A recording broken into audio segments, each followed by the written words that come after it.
right, everyone. Thanks for being here. Welcome to Prop Time Live. It is Tuesday, October 8th, and I'm dead inside with the Yankees losing. But as you can see, I'm still yanked up from the feet up, and we're going to keep going. We're going to keep playing, and we're not going to give up. And hopefully, we get a better game 3. But anyway, you're not here for my Yankee eulogy from yesterday. You're here for some props, some betting, maybe some game discussion. But with baseball on the mind, I want to see if maybe we have a strikeout prop available. I bet one earlier was the only one available that I thought had value, but we'll see if it's still there. And if not, I'll just tell you what it is momentarily, or what it was, I should say.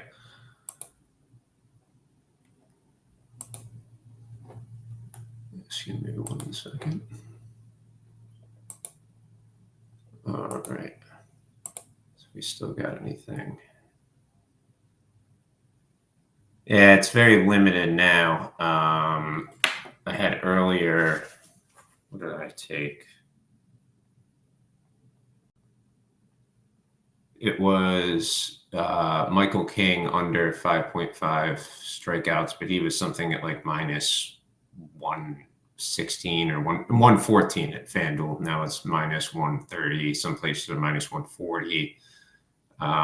So really not any value on the strikeout props. The only one I'm seeing is if you use Builder, perhaps there's a slight edge with Aaron Nola on the under for the strikeouts. So, and again, it's very slight. Like it should be priced. He's under 5.5 minus 112. He should be priced minus 125. So it's only a very small value, but everything else is kind of as far as strikeouts. I mean, not that there's many games. It's pitcher walks. Do we have anything here? It does say Michael King under 2.5 minus 185 for his walks against the Dodgers, which I don't actually hate that bet that much. It's heavy juice, but that's be a lot of walks for someone to get yanked in the playoff game. But yeah, so maybe we'll look at him and placing something on him for walks, but I don't really do anything beyond that, or walks or strikeouts. But all right, anyway, with some football, what I did is I did our own openers for some props, and I did a little article on X. But basically the logic is that I took the next gen projections the next gen stat projections from NL, did what I did with the innovative props in the simulator. And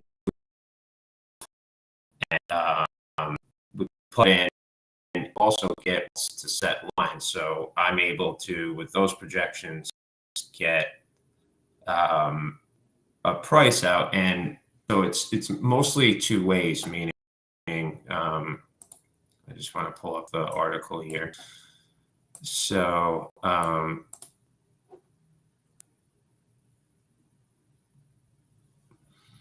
so for example, Michael Pittman, we're able to simulate, and it gives me a chart of each total, like for him 53.5, it would give me one for 54.5, 55.5, 56.5, and what the fair price should be for each one. So I picked for Michael Pittman, for example, over under 53.5 receiving yards, and on the under I have minus 116 because that's what it would be for the under. But the over there, by what I meant by two ways, it's minus 116, and then it assumes the over is plus 116 as well. But what I did is, if anybody who would set a line, or I've never set a line, but what I think they would do is not give get the same exact comeback on the other side. So we went plus 2 plus 4. So it'd be minus 116 to the under, plus 1 to the over for my Pittman. We originated a couple of prop lines of 1, 2, 3, 4, 4 guys. I did that overnight last night, and I just want to see. It's just more of a tracking thing. I'm more worried about beating the existing props than setting fake prop lines, but there's not a whole lot to do other than take some early looks at what's out there for Thursday night football, because none of these are posted. So I figured be a good exercise, see if we're close, see if we're woefully off, see if maybe our lines are better. Small sample size, obviously, for 4 lines, but figured it might be something to track each Tuesday if we're doing a show and there's not much to recap or go forward with. But we do have some projections that enable us to at least take a look at some of the Thursday night props. Not my full projection amount, just mine. No, nothing else from other people, which I would still look at if I were to go make a wager, most likely. But let's just take a look at what's out here for tonight's or Thursday night's game. We're on Tuesday. My apologies. Looking in the receiving yards, seeing if there's any value. They like the Brandon, or I should say we like the program, the Brandon Ayuk under. That would be, well, the best price is Pinnacle, under 66.5, minus 109. And that looks pretty good. We would have that priced instead of minus 109 at minus 169. This DraftKings, we have an under 64.5, minus 110. We price with minus 156. So still some good value there. That was the top return on here. They're saying there's a value about, if you took the Brandon Ayuk value in percentage wise and flipped it and cut it in half, that's what they have for Metcalf here with an under 66.5, minus 114 receiving yards at FanDuel. We would say that would be priced minus 137. So not a whole lot on the reception side, unless you like the Ayuk unders. I don't know where divisional games. It's at Seattle. I don't really know if that means anything, but I think 49ers I think both teams are primed for a bounce back game, and that'll be interesting. I'm not sure what we're going to get there with those two. All right, let's see if we have anything on receptions, but I think it's too early. Yeah. Let's check passing yards for either of these two gentlemen. Mr. Purdy. Looks like they're giving him some slight value somewhere. Let's see. So Brock Purdy. Yeah, they like Geno on the under. They like Geno on the under big time.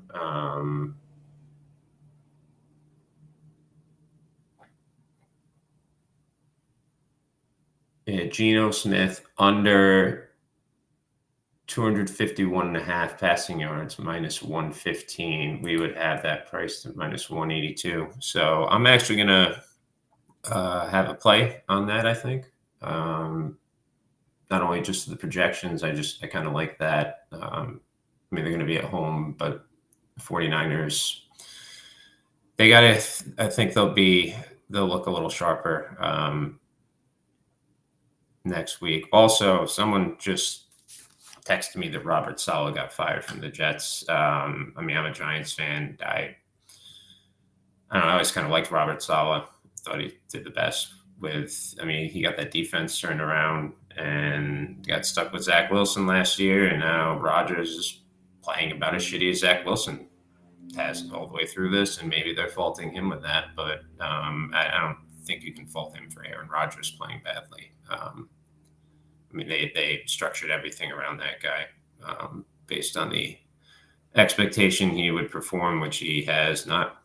It's just plain and simple as that.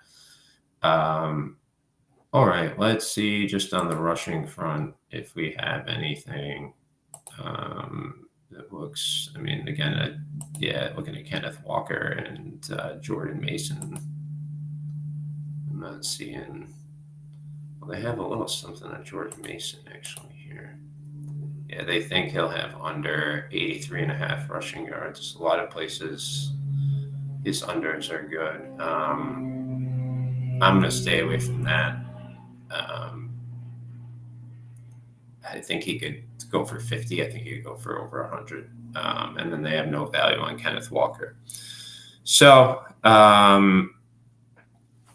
there's a little bit of an early look. That explains a little bit how I set our opens. Then again, that's just a fun thing to just look at each Tuesday. See what the line is as soon as I can when the props actually open. I don't know when that is. I should know, but I don't. But we'll see, and the first look I get, we'll use or actually I can track what the opening line was. I think actually on here, but I just need a line to be generated, so we can track that ourselves, or I mean myself, and I'll just post the results or something. All right, let's finally move into the closing window of this little 11 a.m. Live stream here. I want to talk two games two games this weekend. Obviously, if you don't know, this is probably one of the best college football weekends in history. I'm excited. And you just look at, and I'm going down on the matchups. I mean, we know some of the marquee ones, but even lower tier, Washington, Iowa, I think that'll be a good one. But that's obviously not what I'm referring to when talking about how good this weekend is for college football. But that's a nice little one to have in there. We're talking Penn State, USC. That's a huge game. A lot of Big Ten stuff. But the SEC, Texas, Oklahoma, Red River rivalry. First time it's been obviously with them in the SEC. We are looking at, I know Oregon and Ohio State play. We got Mississippi, Ole Miss, LSU. We have Syracuse State will be a good game. Grayson, I think that's his name. And then even Kansas State taking on Colorado a little later on, not a bad game either. So, this was the one day people were talking about if you had to go to a wedding on this Saturday, like, what would you do? Would you skip it? How would you? So, and you got Vandy, too, who just beat Bama, going to take on Kentucky, a little SEC around there. So that's not bad. I want to talk first about the Ohio State and Oregon game. I'm still waiting for one last set of power ratings, but from everything that I have here, I have Ohio State as a -1.5 favorite, which is a little surprising to me because personally I like Oregon. So that's a little bit of a dilemma, but it's a 4, it's at 3.5. I mean, if I can get a 3, I may take Ohio State. If there's just 3.5 that stay, I might roll with some Oregon. They are at home too, although that's factored into what I just did. So, the total for that, I getting a lot of mixed numbers. I had one model from somebody that had it under versus I had it over. And I had a decent ways over and they had a decent ways under. So I'm staying away from the total on that. I do like because the next game we're going to talk about is Texas and Oklahoma. Like the under in that game, I got it at 49. I don't know what it is at. Now I'd take it to 47, and then I'd stop there. And on the spread side, I won't bet either of these, but on the spread side, I do like Oklahoma. I have Texas as a minus 12.5 point favorite. They are playing on a neutral field. It is a rivalry game. If I had to lean one way or the other on the side, I'd go with Oklahoma. But I just took the under 49 earlier. But yeah, that's about wraps this up. A little 15-minute, 16-minute mini stream here. Yeah, that'll be good as the week moves forward. We'll do our usual stuff. I'll figure out something for tomorrow. We have our anytime, lunchtime, anytime scores later in the week stuff. So